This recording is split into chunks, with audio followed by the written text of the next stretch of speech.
Fantasy. Okay, senior citizens అంటే ఎవరు? బాగా వృద్ధులు పెద్దవాళ్ళు కదా. ఇప్పుడు మనం మీ పేరెంట్స్ ఉన్నారు కదా, మీకేమైనా ఆస్తులు ఉన్నాయా? ఇప్పుడు మీ దగ్గర ఏమన్నా ప్రాపర్టీస్ ఉన్నాయా? మీరు పుట్టుకతో ఏం లేకుండా భూమి మీదకి వచ్చారు కదా. మరి అమ్మ నాన్న ఎలా చూస్తున్నారు మిమ్మల్ని? చాలా అపురూపంగా ప్రతి రూపాయి, వాళ్ళు సంపాదించిన ప్రతి రూపాయి మనకి ఖర్చు పెడతారు కదా అమ్మ నాన్న. మీకు ఏమి లోటు వచ్చినా సరే తట్టుకోలేరు. వాళ్ళు మానుకుని, ముఖ్యంగా అది మదర్స్ అయితే ఫస్ట్ ఫుడ్ కూడా వాళ్ళు తీసుకోరు. ముందు పిల్లలకి పెట్టి, హస్బెండ్కి పెట్టి, అప్పుడే వాళ్ళు ఇంకా మిగిలిందేమో తింటారు.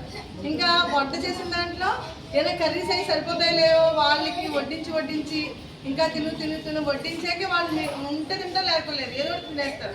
అలాగే ఎంతో సాక్రిఫైస్ చేస్తారు పేరెంట్స్.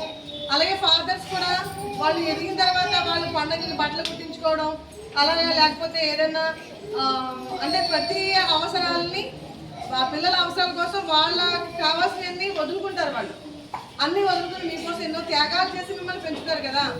అంటే మీ దగ్గర ఏమీ లేకుండా కేవలం మీ మీద ప్రేమ కొద్దీ వాళ్ళ జీవితాన్ని మన కోసం దారిపోస్తారు. అలాంటి తల్లిదండ్రుల్ని ముసలైన తర్వాత చాలామంది పిల్లలు ఏం చేస్తారు వాళ్ళు?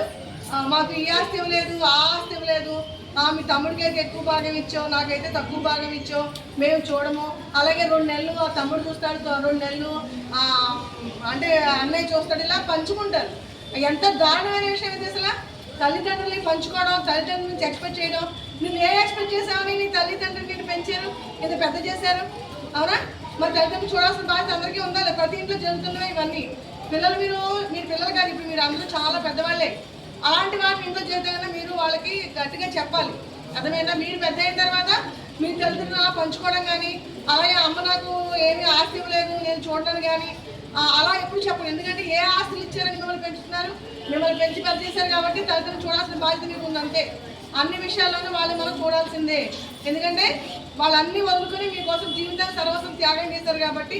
ఈ వృద్ధాప్యంలో చాలా మంది తెలివితేటలుగా వృద్ధాశ్రమంలో జాయిన్ చేస్తారు. ఏంటి అసలు ఆశ్రమాలే ఉండకూడదు అని ఫస్ట్. పేరెంట్స్ ఎవరైనా ఆ వయసులో వేరే ఆశ్రమంలో ఎవరైనా మనం చూసినట్టు చూస్తారా? వాళ్ళు పెడితే పెడతారు, లేకపోతే లేదు. వాళ్ళకి ఏం కావాలి, ఏం సంతోషం ఉంటుంది వృద్ధాప్యం వచ్చిన తర్వాత? వాళ్ళ కొడుకు యొక్క పిల్లలు మనల్ని చూసుకోవాలని. అలాగే ప్రతి పండగ చక్కగా ఇంట్లో అయితే మనం అన్ని పండుగలు చేసుకుంటాం, అన్నీ చేసుకుంటాం, రకరకాల రోజు ఏం చేసుకుంటూ ఉంటాం కదా. అవి పెద్దవాళ్ళకి పెడతాం. మరి ఆశ్రమాలు అవి పెడతారా? వాళ్ళు ఎవరో దయాదాక్షిణ్యాల మీద వాళ్ళు పెట్టే వరకు చూడడం, ప్రేమ లేకుండా ఉండడం, అలా చాలా చాలా చాలా మంది వృద్ధాప్యంలో చాలా బాధలు పడుతున్నారు. కోడలను కూడా చూడరు, అత్తగారిని మామగారిని చూడడానికి ఇష్టపడరు. ఆడపిల్లలందరూ గుర్తుపెట్టుకోవాలి, అత్తగారు మామగారిని ఎప్పటికీ మన తల్లిదండ్రులు ఎంతో పెద్దవాళ్ళు అంతే, వాళ్ళు ఎప్పుడు మనం చూడాల్సిందే. అది ఒకటే గుర్తుపెట్టుకోవాలి. మన పుట్టుకతో మనకేమీ ఆస్తి లేదు, మన దగ్గర ఏ సంపాదన లేదు, అయినా తల్లిదండ్రులు మనం పెంచి పెద్ద చేశారు కాబట్టి పెద్దవాళ్ళేగా వాళ్ళు ఆస్తిస్తేనే చూస్తాము. అలాంటి ఆలోచనలు చాలా పొల్యూటెడ్ థాట్స్ అనమాట ఇవి. ఈ పొల్యూటెడ్ థాట్స్ అసలు ఫస్ట్ చిన్నప్పటి నుంచి మీ మైండ్లో ఉండకూడదు. ఒకటే గుర్తుపెట్టుకోండి, మనం పెద్దవాళ్ళేగా అమ్మని నాన్నని మళ్ళీ ఎంత బాగా చూసారో వాళ్ళని మనం అంత బాగా చూడాలి. మీరు వాంతి చేసుకున్నారు అనుకోండి, అమ్మ ఎప్పుడైనా చిచ్చిగా వాంతి చేసుకుని వదిలేసి వెళ్ళిపోతుందా? చేతులతో పట్టి తీస్తుంది అమ్మ, అవునా? మీకు జ్వరం వస్తే రాత్రి అంతా సేవ చేస్తూనే ఉంటుంది. మీకు తగ్గే వరకు అమ్మ నిద్రైపోదు.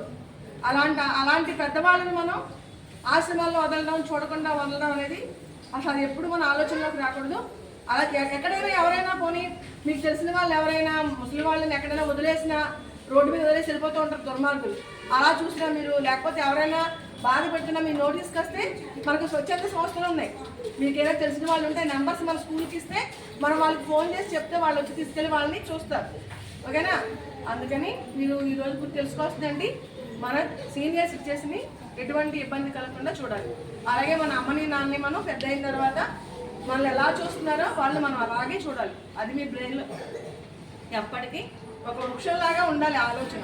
ఓకే, మీ అమ్మమ్మని నాన్నమ్మని తాతని ఎవరైనా ఇంట్లో చూడలేదు అనుకోండి, అమ్మ కానీ నాన్న కానీ, అప్పుడు మీరు చెప్పండి మేము కూడా మిమ్మల్ని అలాగే చూస్తాము అని చెప్పండి. తప్పుని నిర్ణయంలో తప్పలేదు. పెద్ద వయసా చిన్న వయసా అనేది కాదు, తప్పే. ఎవరు తప్పు చేస్తున్నా అనుకోండి, తల్లిదండ్రులు చూడలేదు అనుకోండి, వాళ్ళు పెద్దవాళ్ళకి మీరు క్వశ్చన్ చేసి తప్పలేదు. ఎందుకంటే అప్పుడు క్వశ్చన్ చేసినా వాళ్ళకి మైండ్లో ఆలోచన వస్తుంది, ఓహో నాకు కూతురే క్వశ్చన్ చేస్తుంది కాబట్టి నేను సరిగ్గా చూడాలి, లేకపోతే మనకు గట్ట పడుతుంది వాళ్ళకి అర్థమవుతుంది. అందుకని అయ్యో వాళ్ళు పెద్దవాళ్ళు కదా, అయ్యో మనం క్వశ్చన్ చేయొచ్చా అని ఎప్పుడు అనుకోవద్దు. తప్పు చేసే వాళ్ళని ప్రశ్నించడానికి చిన్నపిల్లాడికి కూడా హక్కు ఉంది. అంటే నాన్నమ్మ తాతయ్య మీ మూలం కదా, మీ మూలాలు వాళ్ళే కదా. నాన్న ఎలా పుట్టాడు, అమ్మ నాన్నమ్మ నుంచే కదా. సో మీకు మీ వంశం మూలం వాళ్ళు, అందుకని వాళ్ళు చూడాల్సిన బాధ్యత మీకు కూడా ఉంది. ఓకే.